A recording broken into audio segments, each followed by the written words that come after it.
Verdad y doctrina. Salmos 103, verso 8, dice la palabra del Señor: misericordioso y clemente es Jehová, lento para la ira y grande en misericordia. El salmista está citando Números 14 y 18, cuando Dios quería destruir a Israel en el desierto, y la razón es porque se rebelaron y calumniaron contra Dios. En Romanos capítulo 11, verso 22, dice la palabra del Señor: mira pues la bondad y la severidad de Dios, la severidad ciertamente para con los que cayeron, pero la bondad para contigo, si permaneces en esa bondad, pues de otra manera tú también serás cortado. A través de toda la Biblia encontramos muchas manifestaciones de la misericordia, la compasión y el amor de Dios. Dios por naturaleza es un Dios amoroso, misericordioso, bondadoso, compasivo, etcétera. Vemos estas manifestaciones del carácter de Dios a través de todas las páginas de la Biblia. Pero es también un Dios justo, que hace justicia, porque es santo, recto, es puro. Un día hará justicia. Muchos se preguntan si el COVID-19 es uno de los juicios de Dios sobre la tierra descritos en el Apocalipsis. No, no lo es, pero vienen los verdaderos juicios de Dios sobre los vivientes en este planeta. He escuchado decir a mucha gente: yo soy muy feliz como estoy, no necesito a Jesús. Eso es lo que se escucha de mucha gente.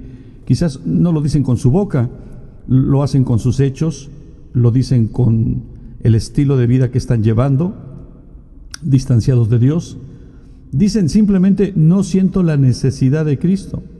Aún entre muchos que fueron creyentes en Cristo por un tiempo y ahora están alejados de Dios, también lo dicen con su estilo de vida.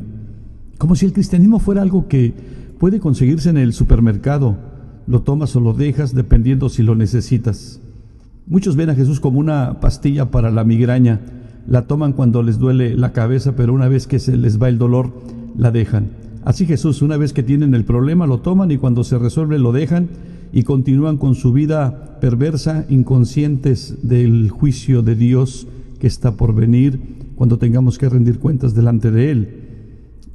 Eso es muchas veces lo que comunicamos con un evangelio malbaratado, comercializado o diluido.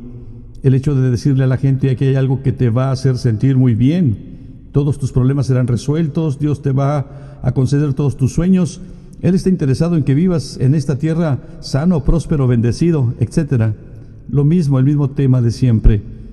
Y muchos les prometen a la gente que la intención de Dios es bendecirte y prosperarte, cuando realmente la intención de Dios es salvarnos y darnos vida eterna. ¿Qué más necesitas?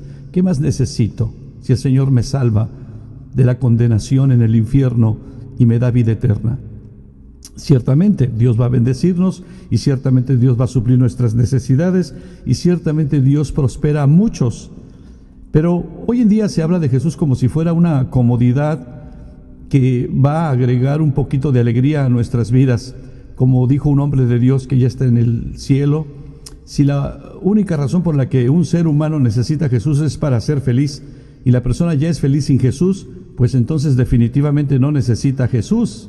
Sin embargo, el Nuevo Testamento indica que hay otra razón por la que usted o cualquier otra persona necesita a Jesús. Hay un Dios que es completamente santo, completamente justo, y que declara que juzgará al mundo y hará responsable a cada ser humano por su vida. Aquí están algunos pasajes que muchos predicadores del siglo XXI tratan de evitar. Están más interesados en relaciones que en doctrina, compañerismo que en la verdad, amistad que en arrepentimiento.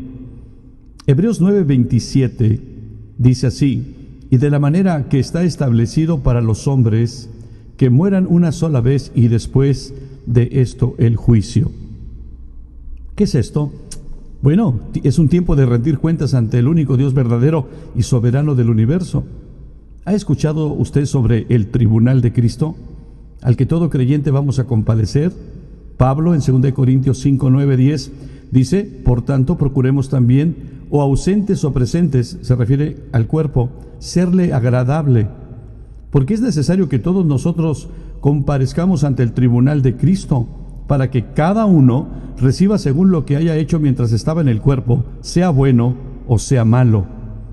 Si Dios es un Dios perfectamente santo y justo, entonces requiere de cada uno de nosotros una vida de perfecta obediencia y perfecta rectitud. ¿Cuál era el problema de los fariseos y los escribas en tiempos de Jesús? Bueno, el problema de los fariseos en tiempos de Jesús fue que ellos se consideraban puros, pero la verdad eran hipócritas, y Jesús los desenmascaró ante el pueblo. Les llamó sepulcros blanqueados, llenos de huesos secos, generación de víboras. Esta fue la razón por la cual los fariseos rechazaron a Jesús. Ellos pensaban de sí mismos que eran personas libres de pecado, eran puras, dignas, limpias, separados del mal. Y Jesús les dijo algo que los dejó callados. En Mateo 9, verso 11, cuando vieron los fariseos que Jesús estaba con sus discípulos ahí, sentado con publicanos y pecadores, les empezaron a criticar al Señor, y el Señor les dijo estas palabras, les dijo: los sanos no tienen necesidad de médicos, sino los enfermos. En otras palabras, los que se sienten limpios o creen que están limpios no necesitan de limpieza. Yo he venido a aquellos que reconocen en sus vidas que están manchados, que están sucios, que están enfermos por el pecado. Esta es la razón por la cual muchos creyentes claman a Dios pidiendo misericordia. Somos personas enfermas, necesitamos a Jesús, que nos sane de la lepra del pecado que hay en nosotros.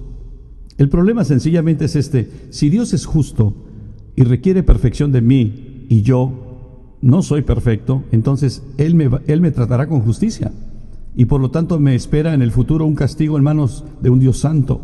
Pero aquí está el problema de mucha gente. El problema de mucha gente en la cultura que estamos viviendo hoy en día, en realidad no cree que Dios lo hará responsable por sus vidas, y un día no muy lejano los llamará a rendir cuentas. Muchos no creen que Dios en realidad demanda una vida recta en sus vidas. Cuando creemos eso, no sentimos el más mínimo peso de la amenaza del juicio. Así es de que, recuerde los pasajes que leímos al principio: la bondad y la severidad de Dios, la ira y la misericordia de Dios, son dos extremos del carácter de Dios, los cuales ambos extremos son rasgos de su carácter que se manifiestan y se han manifestado. En el Antiguo Testamento vemos estos extremos, y Dios es un Dios justo, perfecto en todos sus caminos. A mucha gente se le ha presentado un Jesús como el genio de su lámpara para concederle sus deseos o caprichos, o como un Santa, un Papá Noel con una bolsa de regalos con el axioma: Él quiere darte lo mejor. Es un engaño, es una mentira. Veamos estas citas bíblicas sobre el juicio de Dios. Sofonías 1:18. Ni su plata ni su oro podrá librarlos en el día de la ira de Jehová, pues toda la tierra será consumida con el fuego de su celo, porque ciertamente destrucción apresurada hará de todos los habitantes de la tierra. ¿Ha escuchado usted sobre las 7 copas de la ira de Dios en Apocalipsis 16? Allí dice el apóstol Juan, cuando tiene aquella gran visión, oyó una gran voz que decía desde el templo a los 7 ángeles: id y derramar sobre la tierra las 7 copas de la ira de Dios. Este es el juicio de Dios. Fue el primero y derramó su copa sobre la tierra, y vino una úlcera maligna y pestilente sobre los hombres que tenían la marca de la bestia y que adoraban su imagen.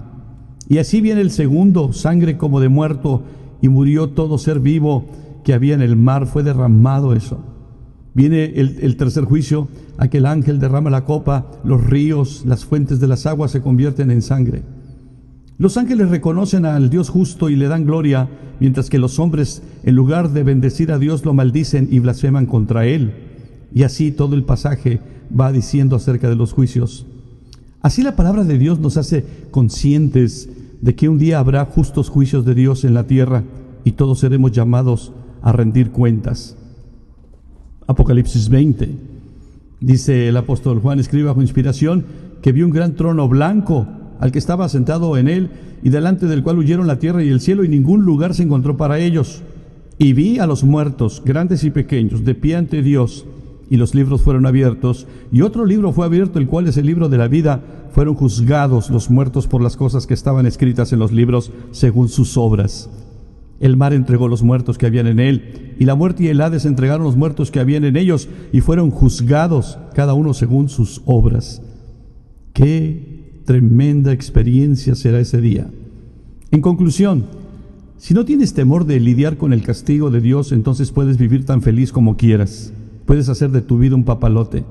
Deberíamos vivir con temor y temblor al pensar que podemos caer en las manos de un Dios santo. ¿Recuerda usted este pasaje? Hebreos 10, verso 31. Horrenda cosa es caer en manos del Dios vivo. Una vez más, horrenda cosa es caer en manos del Dios vivo, el único Dios verdadero. Pero hay otra parte en esta historia, otro grupo de personas. Este es el verso de Apocalipsis 16:15, que no leí a propósito, el cual es el que marcará la diferencia. He aquí, yo vengo como ladrón. Bienaventurado el que vela, el que vigila, el que está atento, el que se guarda para su Señor y guarda sus ropas para que no ande desnudo y vean su vergüenza. De una manera maravillosa el apóstol Pedro escribe y nos alienta en el capítulo 1, verso 3 al 6. Bendito el Dios y Padre de nuestro Señor Jesucristo, que según su grande misericordia nos hizo renacer para una esperanza viva por la resurrección de Jesucristo de los muertos, para una herencia incorruptible, incontaminada, inmarcesible, reservada en los cielos para vosotros, que sois guardados por el poder de Dios, mediante la fe, para alcanzar la salvación, que está preparada para ser manifestada en el tiempo postrero, en lo cual vosotros os alegráis, aunque ahora, por un poco de tiempo, si es necesario, tengáis que ser afligidos en diversas pruebas. Y así el apóstol Pablo también, en Filipenses 2, verso 12, amados míos, como siempre habéis obedecido, no como en mi presencia solamente, sino mucho más ahora en mi ausencia, ocúpense en vuestra salvación con temor y temblor. En otras palabras, no se descuiden, manténganse fieles al Señor. Y el verso 13 dice, porque Dios es el que en vosotros produce así el querer como el hacer por su buena voluntad.